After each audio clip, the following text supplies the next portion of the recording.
Hello and welcome to another video.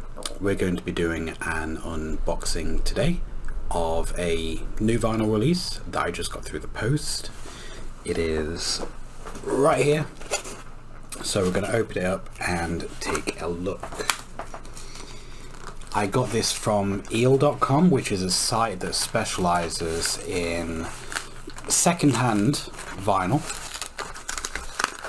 but they do have new releases as well, and this is a brand new release.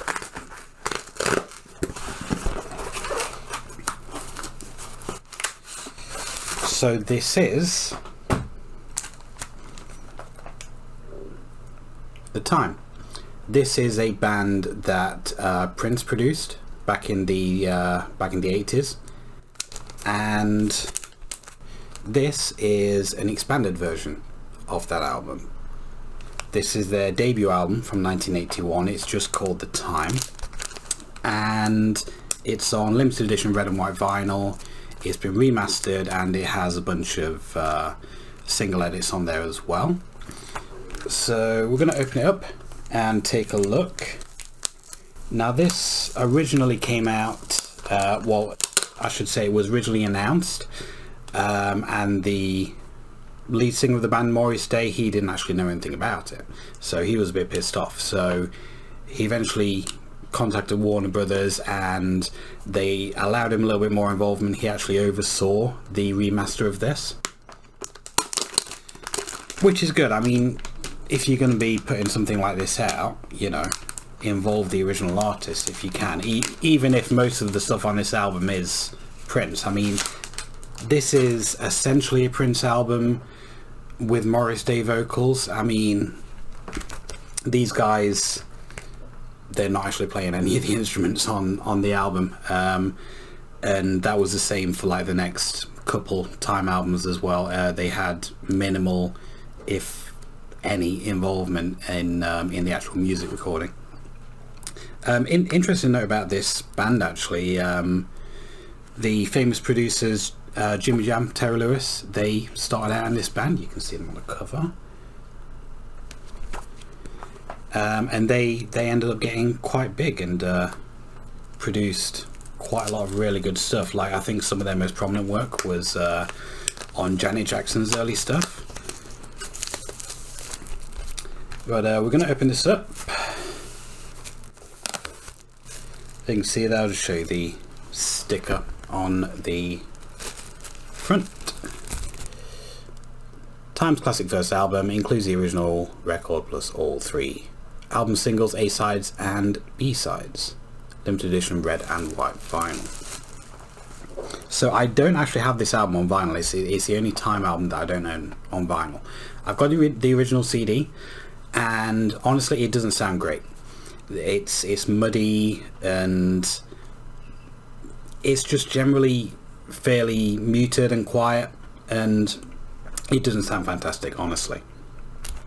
But this does. I mean, I've actually listened to the remaster. It was also released digitally through like high-def files. It's on all the streaming services. I bought a copy from HD Tracks, which has like CD quality audio, and so I have actually listened to this, and it does sound fantastic.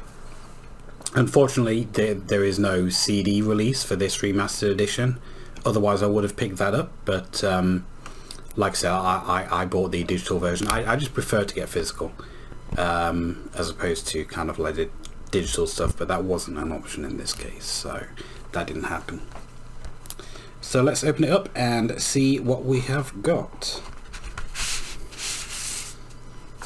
Okay, it doesn't look like we've got a booklet, but I don't believe the original release had a booklet anyway. At least my CD doesn't. It just includes like the pictures and that, and a little bit of production information on the inside of the front sleeve. So we have 2 records here.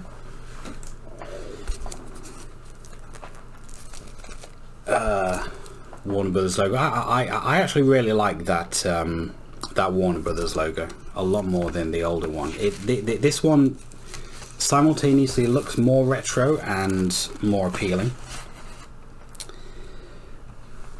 But that is the red one. So that is the actual album itself. 6 tracks on there. You've got Get It Up, Girl, After High School, Cool, Oh Baby, and The Stick.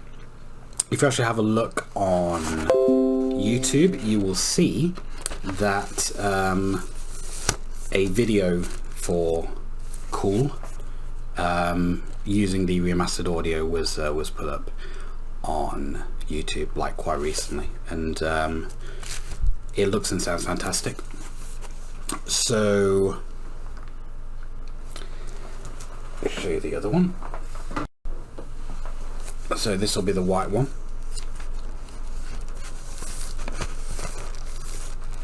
I actually expected it to be like translucent white, but it's not, it's actually solid. There you go. So on this one we have Get It Up single edit, Girl edit, Cool part 1, Cool part 2, After High School single edit, and The Stick single edit. So a couple of these edits I actually already have on vinyl from 7-inch singles. I know I have the 2 Cool ones, Cool part 1 and Cool part 2, and I think I have Girl edit as well on 7-inch. I'm not entirely sure, but having them all on this kind of like means I don't have to like go and track down all the other 7-inch singles in order to get those edits, because I am a completionist. You know, I like to have all the different versions of all the tracks. A lot of people hate it, a lot of people think that it's filler, but I think single edits are an important part of the history of the album, of like the marketing promotion of it, and I think it's important that that kind of stuff is included. So I'm glad that they have like put those on there on this release. And also 7 inches from the 80s, it's difficult to get them in like really good condition. They're going to be kind of like a bit scratched up, and having them on like brand new pressed vinyl is kind of like ideal, really. So yeah, that was the Times debut album. All of the other albums, well, I should say their second and third album, were also released on vinyl in the past few years. I don't believe they were remastered though, but they've all been on like different colored vinyl, which is I don't know why specifically they're doing that for the time, but you know, that's what they've chosen to do. The other releases though didn't have the additional tracks on them, it was just the album. So I've not actually picked those up myself, because I do have the other albums on vinyl already from their original release. If they do ever do remastered and expanded editions of those albums, then I will pick them up. But for now I've just got the vinyl and the HD tracks download, which like I said is like CD quality. It's just a shame that we didn't get an actual CD, but you know, it is still nice to see these releases coming out. So yeah, that was Time's first album. If you enjoyed this video, please click like, comment and subscribe, and I will see you next time.